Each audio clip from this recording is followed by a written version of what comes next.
Hello my dear students, once again I welcome you all to my online classes. So students, first of all I would like to wish you very happy new year. I hope my dear students that this year brings lots and lots of happiness, joy and success to you. Okay, so students, as you all know that we have completed chapter 16, A Day in the Country, and that chapter was so amazing, so beautiful.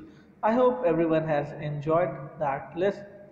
So students, in this video what I'm going to do is I will be telling you all the question and answers which are given at the back. The previous ones I have already explained you, and this time we will do the remaining question and answers. Okay, so here we are at part C, answer these questions. Okay, so इसमें सबसे पहला question पूछा गया है आपसे, describe in your own words the scene between 8 and 9 o'clock in the morning. तो ये बच्चों आपसे ये क्वेश्चन पूछ रहा है कि वो समय बताइए आप जब 8 से 9 के बीच का जो समय था, जब काफ़ी तेज़ से आंधी तूफान आने वाली थी इनके गांव में और सारे लोग इधर उधर बिजी थे। उसमें जो एक गर्ल थी फ्योक्ला, वो ट्रेनिटी को ढूंढ रही थी। तो उसी सीन को हमें डिस्क्राइब करना है। Describe means tell about it, है ना, उसके बारे में हमें बताना है। So the answer for that is between 8 and 9 o'clock in the morning, the sky started to cover with dark clouds. Sounds of thunder could be heard from a faraway place. A huge storm was reaching the village within a minute. So 8 से 9 के बीच क्या होता है कि काले काले बादल आसमान पर छा जाते हैं, बिजली गिरने की आवाज़ें सुनाई देने लगती है दूर दूर से, एंड एक ह्यूज स्टॉर्म मीन्स एक भयंकर तूफान यहाँ पर आने वाला है। I hope you understood this question. You will be doing it. Next question is question number 2. Okay. So question number 2 हमसे पूछ रहा है, was Danilka very concerned about his arm stuck in the tree? Give reason. क्या डनिल्का concern था? Concern means क्या, डनिल्का को चिंता हो रही थी कि उसका हाथ पेड़ में फंस गया है? तो हाँ बेटा, उसको चिंता तो हो रही होगी क्योंकि आंधी तूफान आ गया है और बारिश हो रही है और उसका हाथ जो कि पेड़ में फंसा हुआ है वो अपने आप को बचा भी नहीं सकता बारिश में भीगने से, क्योंकि वो कहीं इधर उधर नहीं जा सकता। तो वो कंसर्न तो था, हाँ वो कंसर्न था, और इसीलिए वो हो सकता है कि ट्रिनिटी को ढूंढ रहा हो।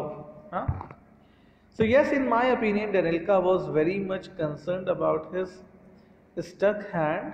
Probably he would have asked Fyokla to bring Trinity. When Danilka saw Trinity, he was much relieved. तो हाँ, मेरी नज़र में डेनिल्का अपने हाथ को लेकर के चिंता हो रही थी उसे, और हो सकता है उसने ही फ्योक्ला से कहा हो और ट्रिनिटी को बुलाने के लिए, और जब वो ट्रिनिटी को देखता है तो वो काफ़ी खुश हो जाता है, उसे काफ़ी रिलीफ मिलता है, काफ़ी सुकून मिलता है ट्रिनिटी को देख करके। Okay, so now let's come to next question, question number 3, and this question is, what does Trinity know about the bees? What does Trinity know about the bees? Bees मतलब मक्खियाँ। मक्खियों के बारे में ट्रिनिटी को क्या मालूम है? Okay, so as we all know कि ट्रिनिटी जो है वो एक अनएजुकेटेड पर्सन है, बट फिर भी उसको नेचर से इतनी ज़्यादा नॉलेज है कि उसे ज़्यादातर चीज़ों के बारे में पता है। सो Trinity knows many things about bees, like he knows that a group of bees is called swarm. If you want to settle down swarm of bees, you just have to sprinkle some water on them.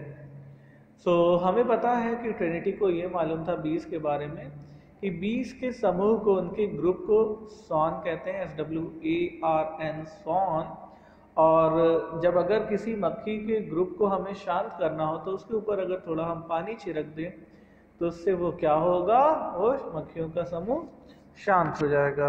Okay, I hope you got this, fine. तो बच्चों अब हम लोग next question देखते हैं। What puzzles the children about the engine, how does Trinity explain it to them. बच्चों ये question हमसे पूछ रहा है कि जब बच्चे ट्रेन का इंजन देखते हैं तो उस इंजन को देख के उनके दिमाग में क्या कंफ्यूजन आता है और ट्रिनिटी उनको कैसे समझाता है। तो बच्चों इसका आंसर आप लोगों को मालूम होना चाहिए कि बच्चे ट्रिनिटी से ये पूछने लगते हैं कि अंकल अंकल इस इंजन में तो ना कोई हॉर्स है ना कोई बुल है, तो ये इंजन आगे कैसे बढ़ रहा है। तो ट्रिनिटी उन्हें समझाता है कि देखो बेटा, उसके अंदर जो बॉयलर है और उससे स्टीम निकलती है और व्हील के पास जो डिवाइस है उसमें प्रेशर से इंजन आगे मूव करता है।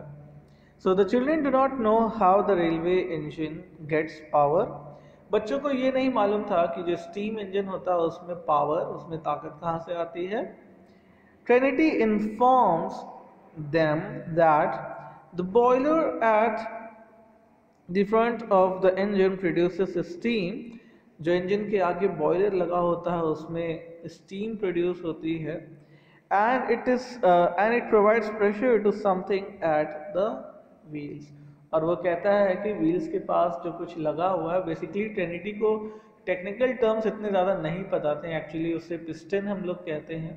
तो व्हील्स के पास जो पिस्टन लगे हुए थे उसमें स्टीम का जब प्रेशर जाता है, जब दबाव जाता है, तो उस दबाव से पिस्टन जो है वो अप एंड डाउन मूव करने लगता है और उससे क्रैंक में मूवमेंट होने लगता है। ओके, तो इतना ज़्यादा डिटेल में हमें नहीं बताना, जितना लिखा है सिर्फ उतना ही बता देना है।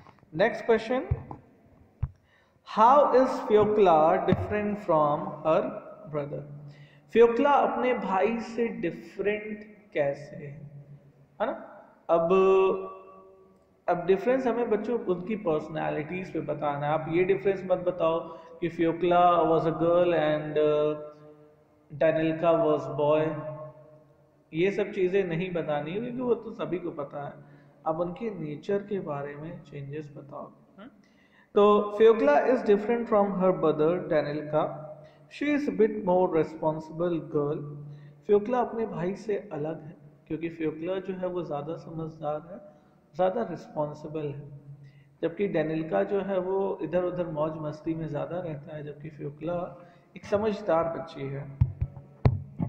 She has a courageous personality and she is so concerned about her brother Daniel। जो फ्योक्ला है वो काफ़ी करेजियस गर्ल है। करेजियस का मतलब होता है she is very brave, she is very strong. एक मजबूत मतलब ऐसा नहीं कि वो like she is very brave, उसका दिल बहुत मजबूत है, उसे डर नहीं लगता। और अपने भाई को जब वो मुसीबत में पाती है तो अपने भाई के लिए वो ट्रिनिटी को जगह जगह ढूंढने लगती है। Okay, so she has a very courageous personality and she is so concerned about her brother Tanilka। अपने भाई के लिए वो बहुत ज़्यादा चिंता करती है। Okay, what does the writer appreciate about the villager। Villagers लोगों के बारे में राइटर क्या तारीफ करता है, किस बारे में उन्हें अप्रिशिएट करता है, कहता है कि विलेजर्स इस मामले में बहुत अच्छे हैं। तो बच्चों राइटर हमें ये बताता है कि ये जो विलेजर्स हैं, ट्रिनिटी हो गया और उसका जो फ्रेंड है और भी जितने भी विलेजर्स हैं, ये लोग बहुत ज़्यादा पढ़ाई लिखाई तो नहीं करें लेकिन फिर भी इनके पास नेचर से बहुत ज़्यादा नॉलेज है और नेचर के प्रति वो काफ़ी ज़्यादा जागरूक होते हैं। So the writer says that villagers may not have gone to any school or college, but they all have learned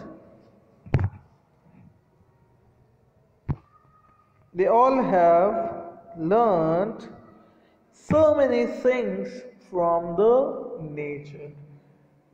तो राइटर हमें यही बताता है कि गांव वाले जो लोग हैं, गांव के जो लोग हैं, वो स्कूल कॉलेज में भले से ना गए हो लेकिन उन्होंने एक कहते हैं प्रकृति से, नेचर से, धरती माँ से काफ़ी कुछ सीखा है। ओके, आगे हम लोग देखते हैं बच्चों नेक्स्ट क्वेश्चन में। I hope you understood this one. Seventh question. Explain the line. The grass and the trees are fed by the rain as we are by the rain. बच्चे ये क्वेश्चन आपसे पूछ रहा है इस लाइन को explain करने के लिए, और लाइन दी गई है कि जैसे घास और पेड़ों को बारिश ने खाना खिला दिया, वैसे ही हम लोगों ने ब्रेड को खाया। तो बच्चों यहाँ पे मतलब ये है कि जैसे जब किसी इंसान को भूख लगती है तो उसका खाना क्या होता है। आप जो भी खाना खाते हो वो आपका खाना है। आप चाहे दाल चावल खाओ, रोटी सब्जी खाओ, ब्रेड खाओ, सैंडविच खाओ या कुछ भी खाओ, your food is your food. Okay, तो यहाँ पे एक्चुअली बच्चों क्या हो रहा है कि ऑथर हमें ये बता रहे हैं कि जैसे इंसानों के लिए खाना पानी ज़रूरी है, वैसे पेड़ पौधों के लिए भी खाना पानी ज़रूरी है। तो खाना पेड़ों को मिल जाता है ज़मीन से, सॉइल से, जो उसकी रूट्स होती है, और जबकि पानी के लिए वो ज़्यादातर पानी तो सॉइल से भी मिल जाता है, लेकिन जो रेन वाटर होता है वो पेड़ों के लिए बहुत ही ज़्यादा नरिशिंग होता है, उनके लिए बहुत ही अच्छा होता है। तभी जब भी कभी बारिश होती है तो एकदम हर तरफ पेड़ जो होते हैं वो फ्रेश हो जाते हैं, एकदम अच्छे अच्छे ग्रीन ग्रीन दिखने लगते हैं। तो इसका आंसर बच्चों इतना ज़्यादा आप लोगों को नहीं लिखना है, टेंशन मत लीजिए बिल्कुल भी। And you just have to write what I have written here. आपको सिर्फ इतना लिखना होगा, as we all know that food is required for nourishment and for giving us energy, like humans eat food for these। तो जैसा कि हमें पता है हम सबको खाने की ज़रूरत होती है, नरिशमेंट मतलब प्रोटीन के लिए और बाकी न्यूट्रिएंट्स के लिए, और साथ ही साथ खाने से हमें एनर्जी भी मिलती है, हमें ताकत भी मिलती है। तो इसलिए हम खाना इसीलिए हम खाते हैं ताकि हमें ये सारी चीज़ें मिल सकें। Plants take these things from the soil and the rain. और पेड़ पौधों को ये चीज़ कहाँ से मिलती है, पेड़ पौधों को उनका खाना कहाँ से मिलता है। आप सब ने पढ़ा होगा साइंस में that they get nourishment from soil and rain water. Okay, आगे हम लोग जाते हैं क्वेश्चन नंबर 8 की तरफ, and the question is here. There is no secret about nature that baffles him. Discuss how is this true of Trinity। Question हमसे बच्चों ये पूछा जा रहा है कि ट्रिनिटी को नेचर में जितनी भी चीज़ें हैं उन्हें देख करके कोई भी कंफ्यूजन नहीं होता, वो कोई भी चीज़ को देख करके उसे ये नहीं लगता कि अरे ये कोई नई चीज़ है, क्योंकि वो सभी चीज़ों के बारे में पहले से जानता था, है ना। तो बच्चों आप लोगों ने सुना होगा किसी को कहते हुए कि ज़िंदगी हमें सब कुछ सिखा देती है, लाइफ टीचर्स अस एवरीथिंग। हमारा एक्सपीरियंस, हम जब कोई चीज़ प्रैक्टिकल करते हैं तो वो हमें चीज़ें ज़्यादा समझ में आती है। जैसे साइकिल चलाने के लिए आपने कोई कोचिंग या ट्यूशन नहीं किया होगा, वो आप खुद से सीख गए हो। उसी तरीके से जब हम नेचर में टाइम बिताते हैं, हम नेचर के साथ होते हैं, तो हमें उसके बारे में जानने के लिए विकिपीडिया और बुक्स का और गूगल का इस्तेमाल नहीं करना पड़ता, हमें खुद ही उनके बारे में पता चल जाता है। ओके, सो ट्रिनिटी भी वैसा ही आदमी है जिसने नेचर से काफ़ी कुछ सीखा है। The above lines are no doubt proof of Trinity because he knows almost all the secrets of nature। तो जो ऊपर जो लाइन दी है वो बिल्कुल ही सच है ट्रिनिटी के लिए, क्योंकि ऐसी कोई भी चीज़ नहीं है प्रकृति में जो कि ट्रिनिटी को ना मालूम हो।